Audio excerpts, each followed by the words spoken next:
Namaste Galactic Family, welcome back to my channel Indigo Angel, and welcome to a 2020 card read prediction for the Hydra Starseed. And we're going to go through each month, January through December. We're going to go through some of the astrology and what ascension is ultimately going to look like for the Hydra Starseed. And for those of you who don't know much about the Hydra Starseed, the Hydra Starseed is ultimately the serpent or the cobra bloodline, and this is only just now re-emerging in the human psyche, really for the most part. So 2020 is going to be a big year for the serpent, the entwiner, the snake, the outcasted and demonized feminine qualities that will begin to integrate themselves through their greater healing. So this is going to be a huge year for healing for the Hydra Starseed. There's going to be this return of the goddess rising, which ultimately has been happening for some time. Last year was supposed to be a big year for the feminine rising, but in the year of the 2020, this energy is going to be redefining itself. It's going to be marking itself as the true goddess energy. So it's going to be healing and uprising as well. And so there's going to be a new found respect for this aspect of the feminine energy. That's also going to be redefining the emperor and the masculine encoding as well, because the masculines are going through a huge re-encodement within their own internal perceptions of self, and this part of the feminine is redefining the masculine in these ways. This is the part of the feminine that is showing the masculine and the emperor and is guiding them from this counterbalance, this dualistic way, which hopefully the year of 2020, the year of 4, is going to hopefully be restructuralizing this energy and balancing this energy for both masculine and feminine parts. Okay, so hopefully it's going to provide some deeper healing, some regeneration to this serpent hominoid lineage on the planet. And so we're going to go through each month here, and we're going to just talk quickly about the astrology and what that ascension is going to look like for the Hydra Starseed. Okay, so we're going to start off with the Queen of Swords here. Okay, so January is going to kick off with this really strong feminine rebuttal, or what can feel like, I don't want to say an attack, but there's definitely going to be this support from the ultra-terrestrial realm, from the ET realm, from the constellation itself, Hydra, this infusion of this empowerment that is going to basically recalculate and restructuralize the matrix mind of the Hydra Starseed. And so there's going to be this upfront energy where there's going to be this empowerment that really just unfolds. Similarly to, I would say, the High Priestess, the Empress, and also kind of like the Judgment card. Like if those three kind of came together, it would be like this energy that's empowerment, intuitiveness, understanding, but also resurrection and redefinition, and cutting through a lot of the shit that's kind of been going on. And this is going to be awakened within the celestial templates that are activating in January as well. So in January, there's going to be, the moon is actually going to be in Hydra, and Vega, the sun will be in Vega. Neptune will be in Andromeda. So I just did an Andromedan read, and you can check that out. A lot of Andromedan celestial template re-encoding that's going to be happening all the way through March.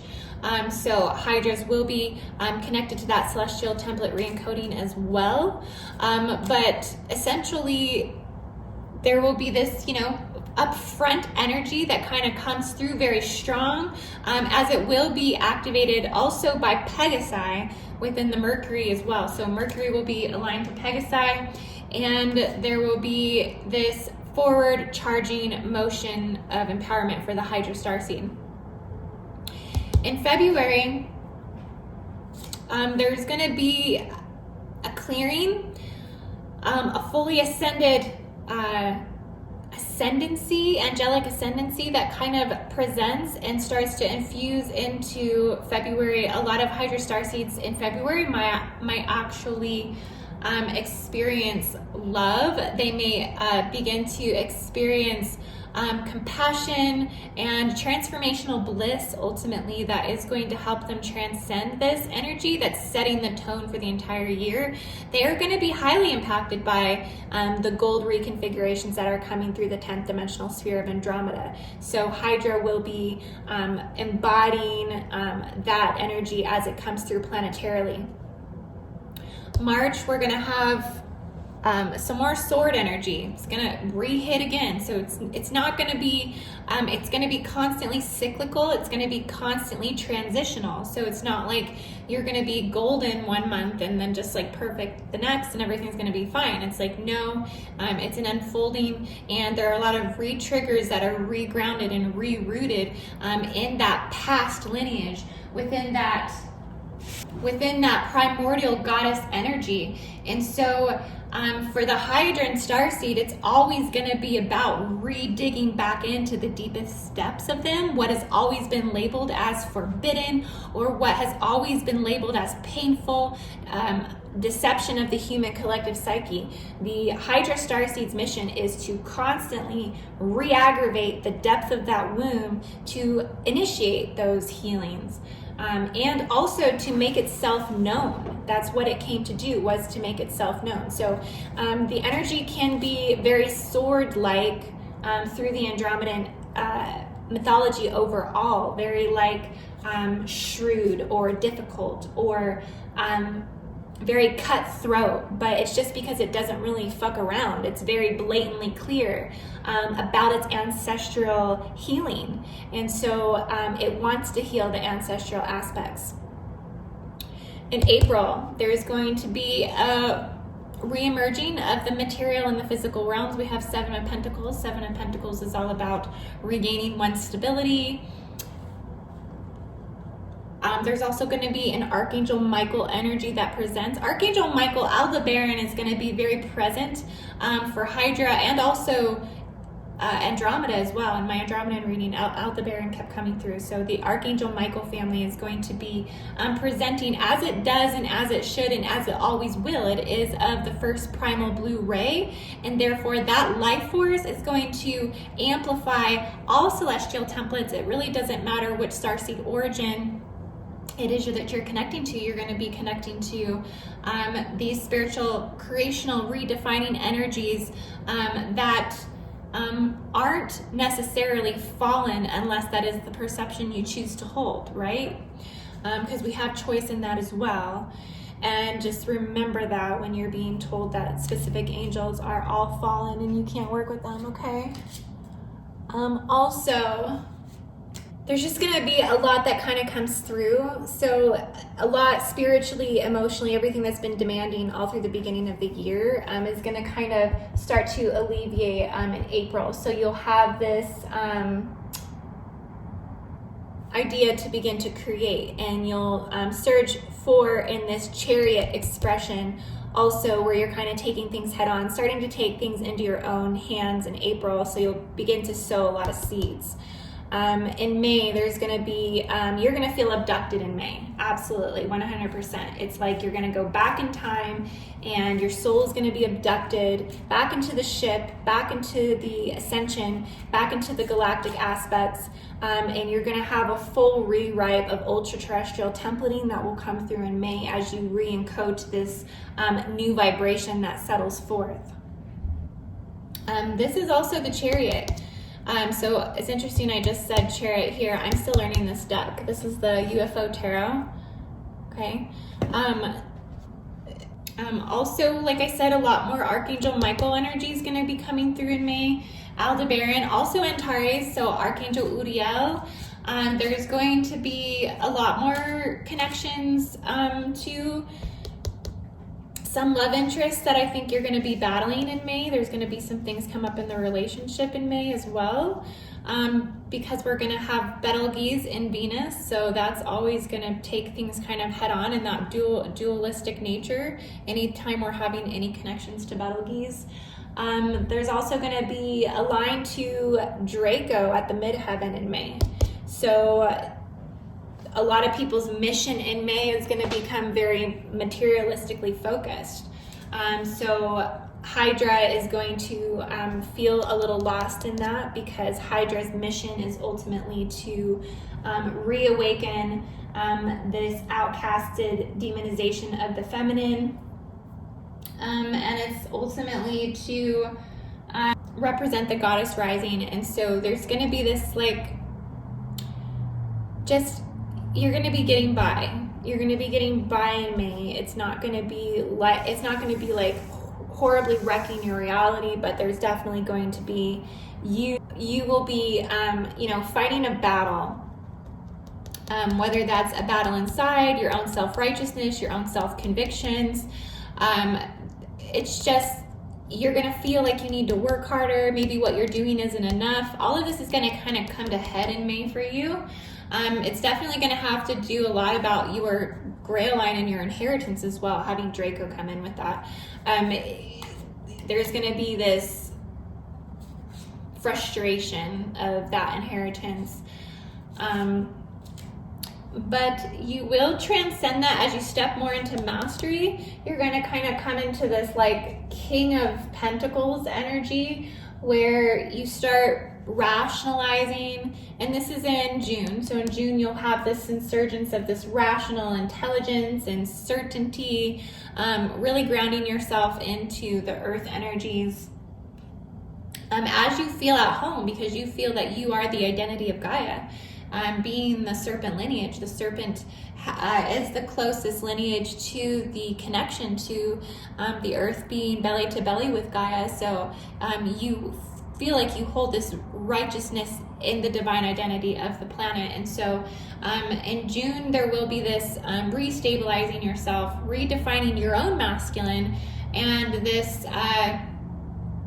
overall aligning to your abundance. So your subconscious aspects will be able to balance out your conscious mind, and you will be you'll have to be careful of your thoughts a lot in June, because June will be aligned to the great attractor. And so you're just going to be kind of materializing things a lot faster. Everything you think will be like bam, bam, bam. So you'll just have to be more conscious of that in June. In July, you're going to be taking on some new endeavors from a galactic position. So you're going to have a lot more creation. You're not even really going to be on Earth in July. You're going to be in your starship. You're going to be in your spaceship. You're going to be traveling through plasma. You're going to be conscious lucid dreaming. You're going to be teleporting. You're going to be traveling the grid sites and the grid networks. You're going to be probably traveling more as well. I see there's going to be a lot of travel in July. You are going to instantaneously feel the activations from Sirius in July. You're going to be, pretty much in your avian brain. You're just going to be really connecting to the Stymphalian birds. You'll have a huge wave of Cygnus come through. Aquila, the Vulture Vega, all of that's going to kind of unfold in July for you. And then in August, you're kind of settle through the emotional body. There's going to be more of this intuitive understanding and wisdom and psychic ability. You're going to have, you're not going to be hiding any of your hidden feminine influences. So things are going to be very transparent in July. And also, you're going to have that initiation of your own star system in July as well. So you're going to start really activating to your own origin at this time, having visions, having cellular memory, returning to Alphard, returning to your serpent roots. There's going to be activations of the rainbow serpent, and just more knowledge of the tree of life will come forward, and more fruitfulness will expand into July and August. And so And so August will be very much kind of like a feast day for you. So there will be this relaxation into this comfort of knowing that you are being represented by your star origin at this time, and that it's very much guiding your reality fields in August. In September, there's going to be some changes. Okay, so you're going to have to start preparing yourself for September, October, November, December. Things are going to shift up emotionally and also mentally, and so you're going to have to look at your emotions, your thoughts, and they're going to be multiplying, and you're going to have to start reevaluating a lot of things from a logical aspect, from a rational aspect, from your more just a strategic knowing that's going to kind of redefine you through that number 4. For you, that grounded, rigid, square expression of the number 4 is going to start to really impact the Hydra Starseed in September. So you'll have a lot of changes. You may not experience a harvesting as much as some of the other origins, because the Hydra life force is birthed through the second dimensional sphere within the planet, within the planetary gate structure. So therefore, you emerge through that dimensional platform. So you're the one that breaks down all of the disillusions and illusions that reside in that second dimensional platform. You break that shit down and you re-encode that from the depth of your soul. You are the template, you are the DNA coding that was designed to do that for the planet and for humanity. So this is a time where you're going to be creating changes and ripples and waves that resonate into the eternal matrix of the entire mother fabric. October, there's going to be 10 of Cups, a lot of emotions, reconnecting to family, a lot of fruition of the enlightenment of your emotions, so a lot coming to head. Also, we're going to be in Arcturus, so there's going to be a lot of intellect that's presenting for October. So you're going to be thinking in a more intellectual way, finding solutions for things.